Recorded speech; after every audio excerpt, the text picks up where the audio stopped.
Are you a firm believer in ghosts and the supernatural? I am. So let's get to talking. Yes, I am. I have always been interested in the supernatural since I was young. And then when I got into my teens, watched a lot of documentaries, shows on cable networks about doing, featuring these haunted houses, these supposed, hauntings of ghosts, from celebrities to just regular people, for whatever happened in the situation, that the house, hotel, whatever is being haunted. So I've always been intrigued by it. And then there's things that always happen to me too.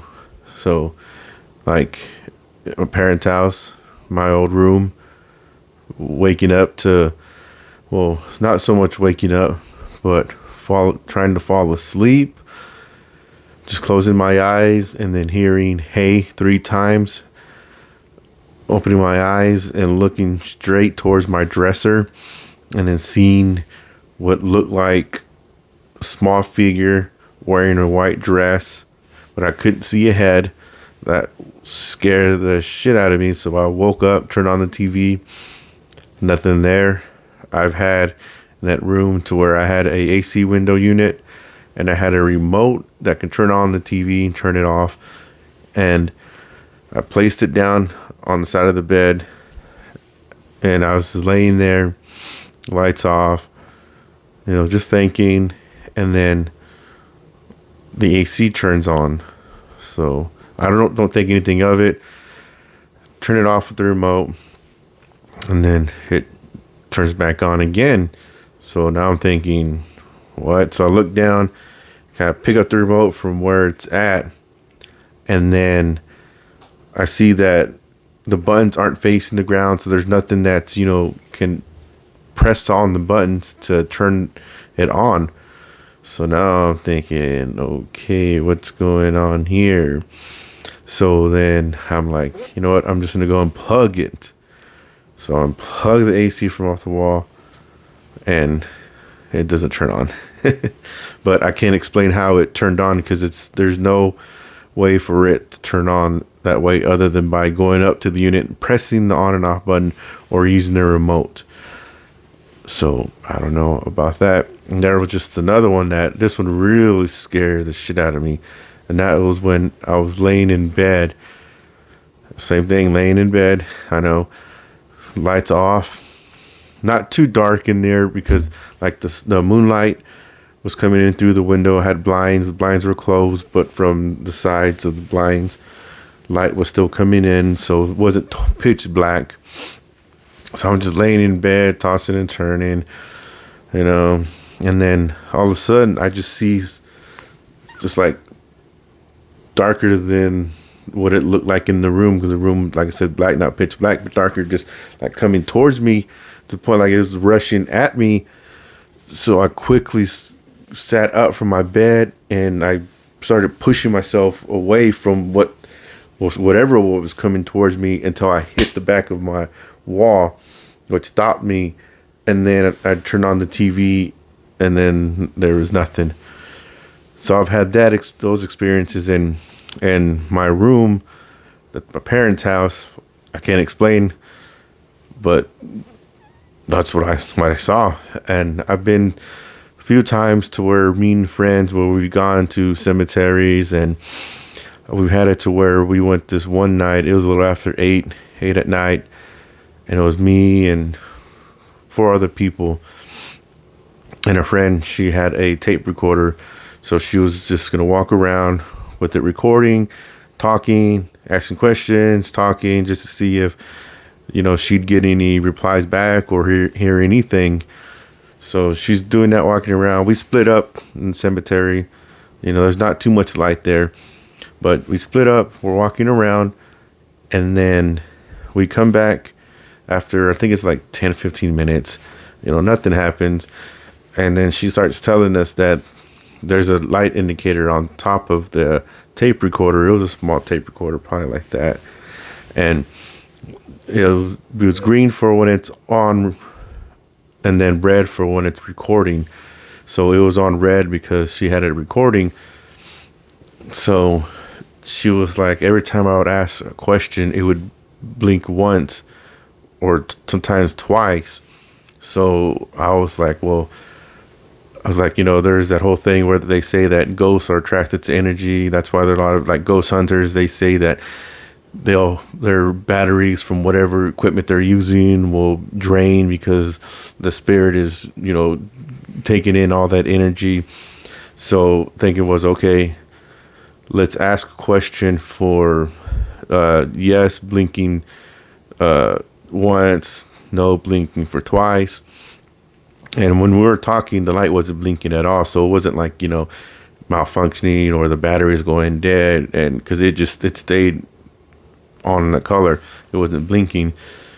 So then we kind of started just walking around, and then we started asking questions. And then it would blink once. We would ask, are you a boy, a girl? Yes or no, blink once. Yes, no, and it would do that. So we started just asking other questions going around. It would blink once, blink twice again, once. So it was just going back and forth. So we're just kind of thinking that how would it go? How is it? So we didn't know if like I said, if it maybe was malfunctioning or we were really getting something in from something or someone. But when we went back home, we didn't play the whole entire tape, but we really didn't hear anything. And that cemetery we went to, which is local cemetery, it's nicknamed the Hanging Tree because back in the 1800s, during slavery times, that tree was used for hanging, the slaves. So, and it's been documented about that, and even the city has even put a plaque on there and officially stating, it being named the Hanging Tree and exactly what it, why it's called that. So that's why one reason why we wanted to go is because, hey, haunted, it's a cemetery, but we didn't. Like I said, on the hear back, we didn't hear anything. So there's this one other time. It was me, that friend who had the tape recorder, and another friend who was also there at this time. Well, we decided after hanging out, and this was a little after 12 at night, we decided, what, let's go back to that cemetery. We didn't bring the tape recorder. We were like, let's just go back and just see how it is, during this time of night. So when we got there, we pulled in, we got out, and I'm telling you, it was just dead silent. Like, normally you'd hear bugs, the wind blowing, trees moving because of the wind, the leaves. I mean, it was just nothing. Dead silent. And it was eerie. And we were just sitting outside of the car, next to the car. We didn't wander off. And we were just there, just looking around. And I remember just getting this feeling of we're being watched. Like there's something there watching us. This doesn't feel right. I was like thinking to myself, we shouldn't be here right now. The way it is right now, it's letting us know that we shouldn't be here right now. So I looked over to my friends and I was like, hey, I think we should go. I was like, this doesn't feel right. It's not right. And so they're like, yeah, we agree. So we left. And I told them, I was like, I don't know about y'all, but I was like, but I felt like something was just watching me.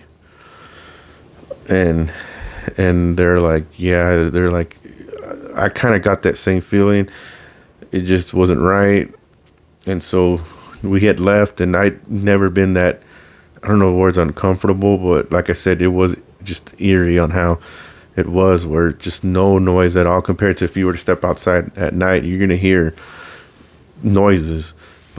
but it was just nothing. And we kind of just apologized because we understood that we were in an environment at a certain time that we shouldn't have been in. But us being young, dumb, that still wasn't something that we learned from, because we ended up going to a few weeks later to another cemetery down the street. And then this one is when things got kind of crazy. Not for me. It was the same three of us, but for our friend who something came home with her, or someone I should say came home with her. And that cemetery at that time when we went, it was about, the sun was going down, but there was some light. We could still see. It wasn't totally dark.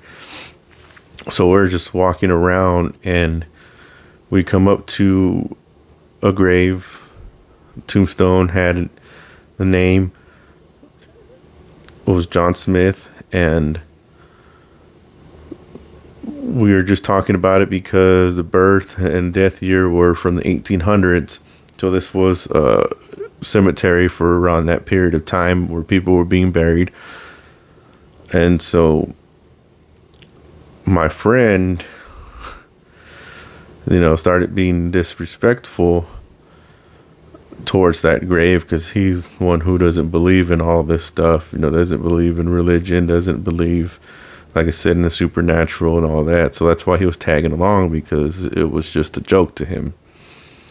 So we leave, and then I get a message a few days later from my friend who she's saying, hey, something came home with me from that night. So she starts explaining that when she was in her room watching TV, she looked over towards her door, and it was open, and she saw a figure there who she's never seen before. And that figure walked down the hall, and where her brother's room was at right there, and she looked, and it was no longer there. And another time where she went to her room, and figure was there in her room. They're hearing noises, and it was scaring the shit out of her. So what they end up doing was they got their grandma to come to the house, bless the house. She did a ritual, and it stopped. She said that the ritual did cause some, I want to say, chaos, but it was suspenseful, but it was gone. It stopped. So that happened to her, and when we talked about it, we're like, well, more of her was like, why the hell did it happen to me? I didn't do anything and all that, and kind of just told her, I was like, well, the whole saying is that spirits, ghosts, demons, whatever you want to say, that they'll attach themselves to people who at times are weak at heart, or weak at that moment, or weak in the time of their life, because it's a lot easier for them to essentially, how does that word? Just pretty much just not so much control you, but they can influence you. They can do more harm to you than with someone who isn't in that weaker state. So I was like, maybe that's the cause. Maybe there's something that, because like I didn't want to go into anything personal in life, but I was like, maybe it was just something like that. But her grandma ended up taking care of it, and it stopped. And then I've had another thing to where, if you know about the La Chusa, about the Mexican folklore, about the owl, the white owl, the barn owl. And so me, two of my friends, we were at his girlfriend's house, who was in my neighborhood, in the city that I lived in at that time. And we were just talking, hanging out, and walking distance from her house, which was not that far. Not that far. It probably took maybe that place that I'm talking about is probably like maybe a 4 minute walk, five maybe.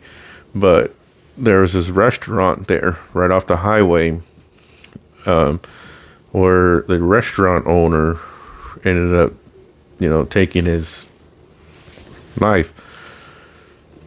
So, there was cops there at that time, obviously for investigations. They put up the yellow tapes and all that, closed off the area. So when all that was done, this was a few weeks afterwards, there were still some remnants of, like the yellow tape there and all that. So we were just like, you know what, let's go walk over there. Let's go check it out. Let's see it. And we're like, let's maybe peek through the windows if we can, if they're not covered, to see if we see anything. So we're walking, and the restaurant's right here, and then you have to walk in an alley towards the back. But in the alley, there's another building right here, and then to the other side, there's like a big. It was like I don't know what it was. Kind of looked like how water towers look. The shape, like the Warner Brothers studio, the shape like that. Was one big thing across from it. So we're walking right when we get towards like half point of that one building in the alley. We all look up, and then we see a white owl just above us going like that. And it's just doing that. And we're just up there just looking, and we're just looking. And it starts squawking. And it's just going like that. Screeching, just. And then we're just looking. And it was probably like maybe 5 minutes. We're just looking at it. And then we just look at each other and we're like, let's just go back. So we walk back and we're sitting outside. We're still out there just talking. And then we just came to the conclusion that, it was wrong for us to have done that, to be, yeah, we were curious, but, we should have just left, not even thought about that. And the owner, he heard us talking about it. So that was sent as a warning to us. That was our belief, that was sent as a warning to us to stay away. And, and we apologized and we stopped. We didn't, do anything like that. We left it alone. But those are somewhat of like my experiences. I actually had another one recently. I was at work and I was in a room and I like, just, how you'd always see, like they always say, in the corner of your eye. Well, I was moving head and then I saw something just kind of just flash by that front of the door of the room. And then I was like, it felt real. It didn't feel like my mind was playing tricks on me, because right after I saw that, I had the closet to door open for a closet room, had it open, which had a lot of like supplies in there and stuff like that, equipment in there. And right after I seen what I saw, I heard noises coming from there. And this is little after 4 a.m, and I'm the only one there in the building. So there's no reason for any noise to be made in that room other than me being in that room. But there was no one else in the building other than me. So, I honestly feel that something was there, something did go into that room and made noise and for whatever reason, made that noise, maybe just to get my attention, because I didn't react too much to it shooting across the door, in the hallway. And I say I work in a school, middle school. I'm a head custodian there. So I've had that. I've had one time too at that school where it was 6 in the morning coming into work, and the student center, which used to be the main office, they have it to now because security reasons, because of everything that goes on at schools. That can happen. The doors to enter the office no longer were open. They remain locked, but they can be open from the inside of where the receptionist desk is at. They can press a button to unlock that door, and people come in, whenever they need to come in. And whenever people do get to that door, like I said, it remains locked. You can press a doorbell button, and then the doorbell will ring, and that notifies the person sitting at the desk that someone's there. So I went, and I was like, I just pressed it, and it only ring once. That's it. So it rang. Walked into the student center. I'm just looking around, and then it rings. And like the other time, it's just me there, no one else. So I start walking back, and then I kind of look like that towards the door, because I don't want to expose my whole body, because I don't know what it is. It could be like just someone who, for whatever reason, got in the building. When I went like that, and then I looked, and there was no one there at the door. And then I'd asked the receptionist there, I was like, hey, does that doorbell ever ring on its own? And she said that she's never had it ring on its own, that they've always had to, ring it. It has to be manually, pressed to ring. So I've had that happen to me before. And then there was another, when I used to work at high school before this middle school. I was working on, it was the summertime, I was working over the weekend, and I was with another custodian. We were scrubbing the floor to, it was a storage room in the band hall. So she's scrubbing. I'm behind her about 5 feet away from her, and I'm holding the cord because she's walking back towards me. She's using the machine. So she's walking back towards me. I'm holding the cord so she won't trip over it. And then the light is on, obviously, and then off and on quick. And then I'm like, what the hell? And then it's like, okay, I don't say anything. She doesn't say anything. And then she's still scrubbing the floor. And then it happens again. I'm like, what the hell? And then I look at her, because I'm facing her back's towards me, but she doesn't say anything. She doesn't do anything, react to it. So I'm like, what the hell? I was like, the light shouldn't be doing that, because the whole light, there's multiple lights, and they just turned off. So it got dark quick, for a second or two, and then come back on. So the third time it happens, you actually hear the light switch, because the light switch, you click it up to turn on, and click it down to turn off. Well, since it's on the on position, you actually hear it click down, and then it remained off. And so the lights were off, and then that's when I can see there's little light in there, and I can see her. Then she turns around, and then she looks at me, and then she's like, and she tells me in Spanish that, hey, what are you doing? Turn on the lights. And I'm just kind of looking at her like, really? Like, I turn off the lights? So I go and I flip them back on, and then I was like, there was no way that they turned off on their own. And I was like, you have to physically do it, and you can hear the sound of it when the light switch turns on or off. And there was no one else in the building other than us. We were only scheduled to be working there. So I remember that happened. That was weird. I mean, how can it just, unless light switches can automatically turn off and on their own for whatever reason, I don't know, but it happened. I've heard people tell me at that same high school, in the tech building, which is two floors, that the custodian there working there, he was walking up to go to the second floor of the stairs. And as he's walking, he's midway, and he looks up, and then he sees.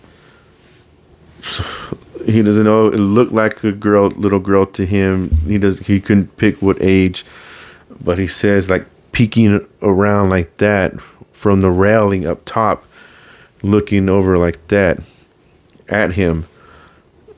And he said he just stood there and just froze out of shock. And then that little girl just disappeared, and he was just like, what the hell? And he went up there, he looked around, and this was after 8 o'clock at night, and he was getting back from his lunch because we worked the night shift from 3:30 to 11:30 at night. So he looked, he didn't see anyone. There should be no kids there. School's over with already, and there was nothing, just nothing at all. And he had said that there was another time where he was down in the same building, the tech floor. He was down in the first floor. He went to use the restroom, and he started hearing his name being called out. So he's like, all right. He's like, it was a woman's voice. And he said that it sounded like our supervisor. So he finished using the restroom, washed his hands, and then walked out there, started looking around, walked around, and there was no one there. So at the end of the night, he walks up to our supervisor and asks, like, hey, I was in the restroom when you were calling out to me, and do you need anything and all that? And she was like, what are you talking about? And that guy, I wasn't there. I wasn't looking for you. And then he started freaking out, like, what the hell? Oh, so those are, some of the experiences I've had, and some of the experiences that other people have told me, especially from work and, being at home or cemeteries. But I've always been fascinated by it, and I still am. Even though, people may not believe what I say, but that's what I experienced. But it's just always been just intriguing on how that is, because, a lot of people want to know, is there life after death? And to people seeing stuff like that, or experiencing that, or hearing that stuff from other people, that gives them belief that, there is life after death, and something that they can look forward to. And, since that's what my feeling is too, but it's just also too, it's like, if there can be other things in this life, if we can exist, why is it so hard that why can't there be, that exists too? Just like if you believe in religion, whatever religion is, there's good, there's bad, angels, demons, God, devil. So if that's real, why can't ghosts be real, So that's what just always been intriguing, and something that that I always look towards, and always telling you, almost every day I watch stuff like that, hear stuff like that on podcasts at work, just to get me through the mornings. It's really just something that's just fascinating. It really is on that, and I don't know if I would really like to experience anything scary. Hopefully I don't, knock on wood. But it's just something to look forward to. And I mean, October 31st, we celebrate that year every year. There's Day of the Dead in Mexico. We honor the dead and all that, and all the folklores, and every religion, every ethnicity, everything will have its talk of supernatural, So it's just something that's always just going to be there, and just be fascinated by it. So, just let me know. What do you think? Are you a believer? If so, why? Any experiences? Same thing with, if not, let me know. So, as always, thank you, and happy Halloween.